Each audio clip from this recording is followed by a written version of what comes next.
Thanks, Dave.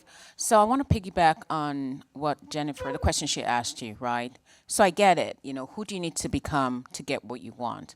So now walk me through Dave 13 years ago before you met Grant Okay. and Dave of today. Now I know that you've gone from single man to married with Yeah. child, but there's some things that stayed because I want to, and I'm thinking that other people are interested in this. As we become that person we want Yeah. to be, what are some of the key things that stayed stable that help you guide you? So I think I spoke about this to the group one time. I told you about the Kingmaker, the program I did with Elena. How many of you don't know that? Okay, so I'm going to show you what happened. So Elena Cardone, you guys know Elena? Elena Cardone called me up in July of 2020.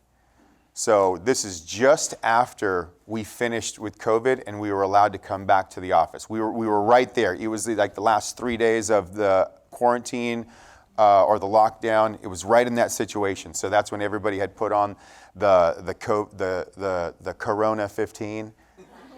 Y'all gained 15 pounds in those 3 months. You know what I'm talking about? I gained 45 pounds in those 3 months. Like all I was doing was ordering Pizza Hut, Haagen-Dazs, and Taco Bell 4 or 5 times a day, but it would be like the whole thing and then no exercise whatsoever. I was in the worst shape of my entire life. And Elena called me and I had kind of a reputation. The nickname was Smoothie D. It's like embarrassing to talk about. It's embarrassing because this is nothing to do with me anymore. And she said, "Hey, Dave." I was like, "What's up, Elena?" She goes, "Well, hey, there's something I want to talk to you about, this program I've got called the Kingmaker." And I said, "Well, what's that? That sounds great." She goes, "Well, yeah, I'm putting it together and I want you to be my guinea pig." And I was like, "Cool, let's do it." She goes, "What it is?" She says, "Well, look, you're over 40. You are not in good shape." She's she's very nice. Grant's like, "Dude, you fat." And she's like, "You're not in great shape." She said, "You make a lot of money, you're very successful, and you keep dating the wrong women." And I said, "Okay, all true. I just got out like just the same circle. I was looking for the wrong thing. And then she said, "I want to fix that, but I need your agreement that I can help you." I said, "Cool." So she goes, "It's only 4 steps. 4 steps. Step 1 is the decision.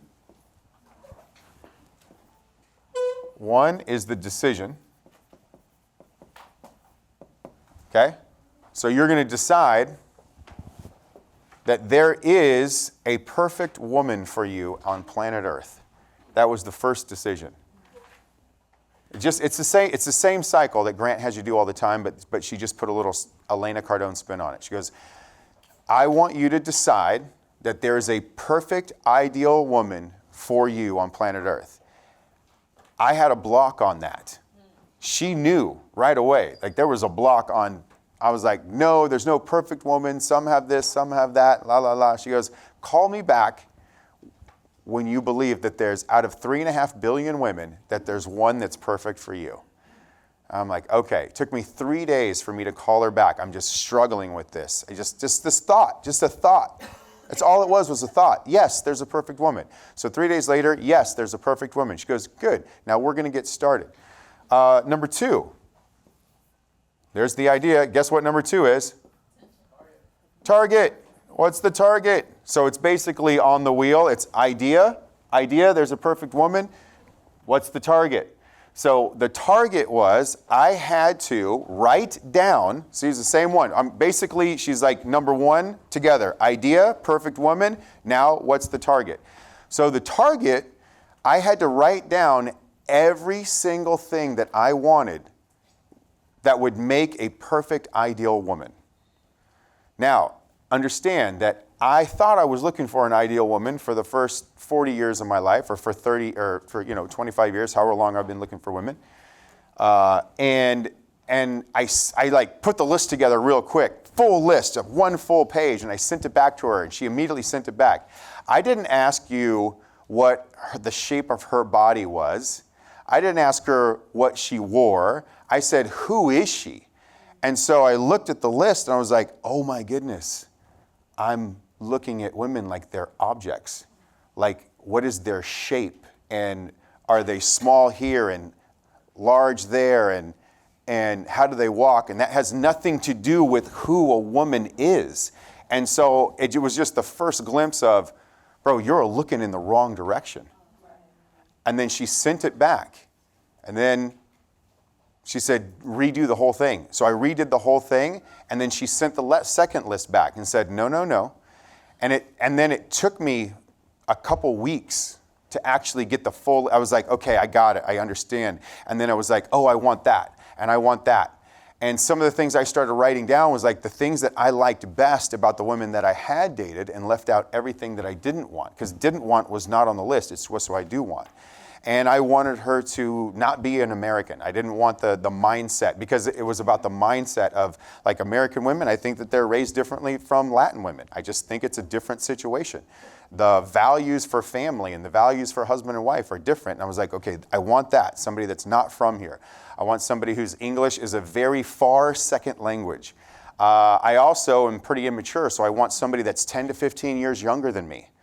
So we matched, and I was like, maybe this, maybe that. And she said, no, exactly what you want. No consideration on if you can find it, none of that. It's exactly what is it. I needed somebody, because I work for Grant, I needed somebody that had their own thing going on. I couldn't be their only thing, their only situation. They had to be busy, they had to have targets and goals, and they had to have their own situation, that when I'm in Arizona for 3 weeks, and then I've got the sales, and then I've got the business summit, and then I'm going on a cruise, that they're okay with not seeing me for 2 or 3 weeks at a time. How am I going to find that? I don't know. She just said, write it down. And so all these things came up. And then finally I sent it to her, and she said, that sounds like a great woman. And I said, yes. Now I'm thinking, how do I find her? Let's go. And she goes, okay, step number 3. This is the step number 3, and this is what threw me. And this step was like, I didn't even think I was in the game anymore. Because she asked me, that woman, that ideal woman who's this age and does this and has these things and is ethical and is loyal and doesn't have any kids yet. And I wrote all this down. If she met you today, would she take a double take and look at you and like, she's busy, she's going to work, she's building her empire, she's going to the gym, she's doing all of these things. Would she even break a stride to look back in your direction? And I was like, she wouldn't want nothing to do with a guy like me. Nothing. Just, she's so far out of my reach. And she said, good. So now what I want you to do is I want you to describe the man that she would want. Who would she want? Who would make her heart beat double? Who would make her trip? Who would make her like get unfocused, like feel the flutter, right? Who is that guy? Because it wasn't me. And so I thought, I'm out of the game. So she's like, just do the work. So I'm doing the work and I'm writing down, this guy is ethical, this guy is loyal, this guy he's not dating a bunch of girls at the same time. This guy's probably not dating anybody. Because he's busy growing his empire and he's moving fast and he's not worried about going and getting a girl right now. He's definitely not partying. He's never doing drugs. And if he wants a Latin wife, he's going to have to know how to dance. He's going to have to know bachata. He's going to have to know salsa. He's going to have to probably play the guitar. He's going to have to know Spanish. He's going to have to know how to cook. He's going to have to live in a nice place so that he can have her over. He's going to have to not have any kids. Like, I'm going through this whole list of who this guy would be. This guy sounds freaking amazing.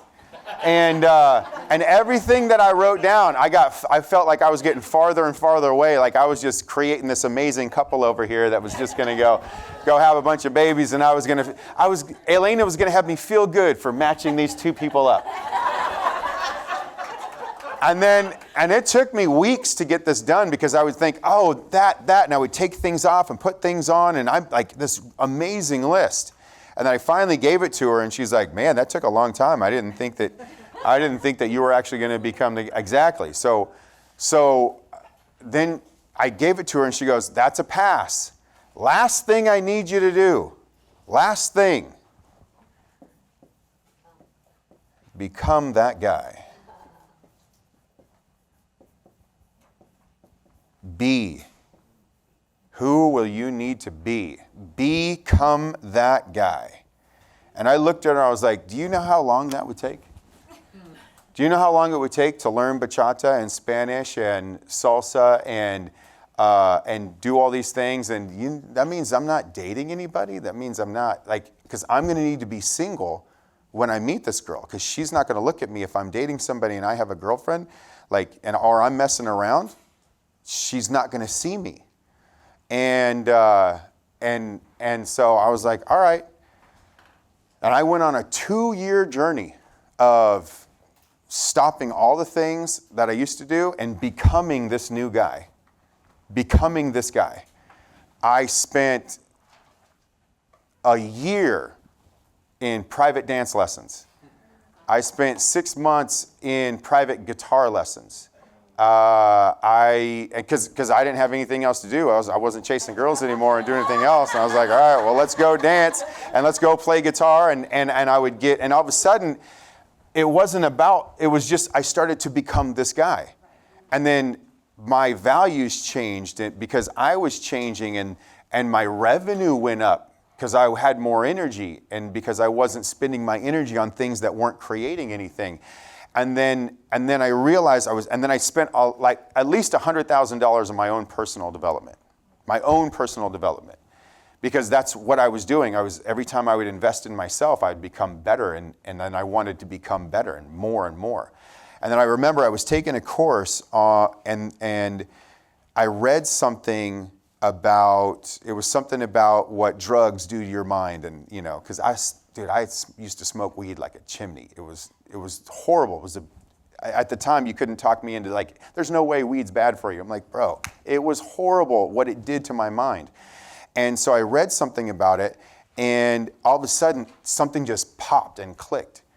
That all the girls that I had been going after for the last 20 years, I was going after them because of the way they looked, not because of who they were. And it just, it was just a punch right in the middle of the eyes. Just, oh my goodness, I've been doing it wrong my whole life. At that exact moment, Danny, my wife at the time, who was my friend, we were friends. I met her within a week of finishing this list. This list of what I want. I met her within a week of finishing that.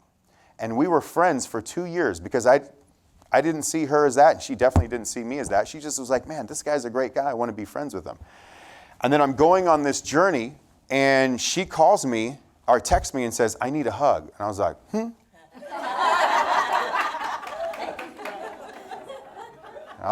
I call her immediately. What's going on? She goes, because we're friends, but she had a boyfriend and I was dating around, and but we were friends, and I never crossed the line. But it was not like, she was like, hey, I'm doing this fashion show. I'd love if you'd come and support me. And yeah, well, let's go have a coffee. But this was like, I need a hug. And I was like, yeah, what's up? And I call her, and I FaceTime her, of course, because that's what we do. We FaceTime. And I FaceTimed her, and I was like, what's going on? Are you all right? She goes, well, I didn't, it happened about a week ago. I broke up with my boyfriend. And I went, this big smile on my face. And she goes, why are you smiling? I go, I knew he wasn't right for you for a long time. And I was in Clearwater at the time, and so I was like, hey, I was in this major course, and I said, I'm going to leave this course, I'm going to come home, and I just want you to come over, let's have dinner, and let's talk about it. So we come over and we talk about it, and this is 2 years. Of course I did. Of course I did. So we sit down, and we're talking about, what she didn't like in the relationship, and I'm getting on my fact finding. What didn't you like? What did you like? What will you not tolerate in your next relationship? And she's talking to me, and then she looks at me like for the first time curious. She looks at me and she says, oh, what I was telling, I asked her, what is your ideal guy? What's your ideal guy? Now, she did not meet me through 10X. She found me on Instagram. She found me on Instagram, and that's how we ended up meeting each other and meeting up and having coffee. So she doesn't know that I'm a speaker. She's never been to a workshop. She's never been to a business summit. She just knows I work for some guy named Grant Cardone. But remember, she's from Colombia and speaks Spanish, so it's not as known as it is here. And so I said, what do you want out of a guy? She's like, man, I love really great, I want him to be a great salesman. It's like, what? She goes, there's just something about being a great salesman that brings a woman security. And I was like, huh. And then she goes, you know what else? I love public speakers. I'm telling you, this is what happened. This is because this woman that I wrote down would want that. This ideal woman that I wrote down would want somebody who's a salesman and he's a public speaker and he helps other people make money and he's super successful himself. And then she's like, I want him to be the same religion as me, which we were. And then I want him to at least be interested in my family and my culture, which I was. And so she's going through this whole list, and I'm just keeping a straight face, but in my head, I'm like, ding, ding, ding, ding, ding, ding, ding, ding, ding. And then she looks at me after she gives me her dominant buying motive. She looks at me and goes, hold on, what's your ideal woman? I went, And I walked over to the library, which was 10 feet away, and I grabbed my list. This list was sitting there, and I grabbed it and gave it to her to read. And she started reading. Oh, 10 to 15 years younger than you. How old are you? And I don't remember, was it 3 years ago? She's exactly 13 years and 10 days younger than me. And I said 10 to 15 years. Exactly 13 years and 10 days younger. And so we were like, oh. She's like, oh, I fit there. And then it says, somebody not from America. She's born in Colombia and has only been here for 15 years.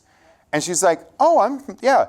And then when it says English is a far second language, when we first met in 2020, I knew more Spanish than she knew English. So our first date was 6 hours of Google Translate.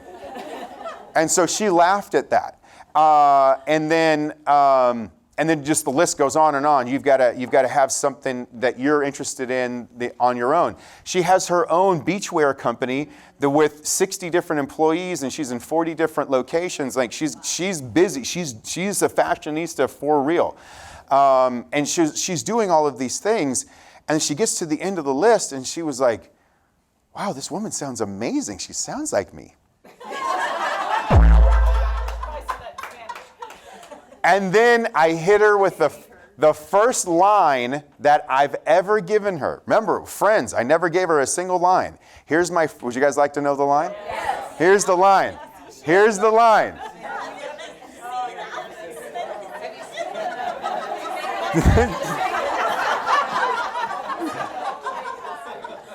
So here's the line.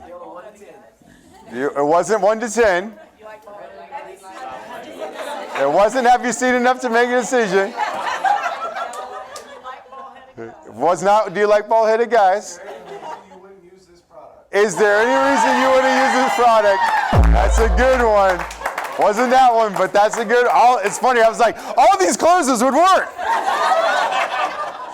The close I used, the close I used was, have you noticed that you're my ideal woman and I'm your ideal guy? And she looked at me and went, yeah. And then we held hands, and it was the whole a cartoon. She said it was the cartoon Tarzan song. You know, when they hold the hand. Oh, just a friend. I don't know the song, but she was like, that was the situation. And then she came back over for dinner the next night, and then now we have Ariel.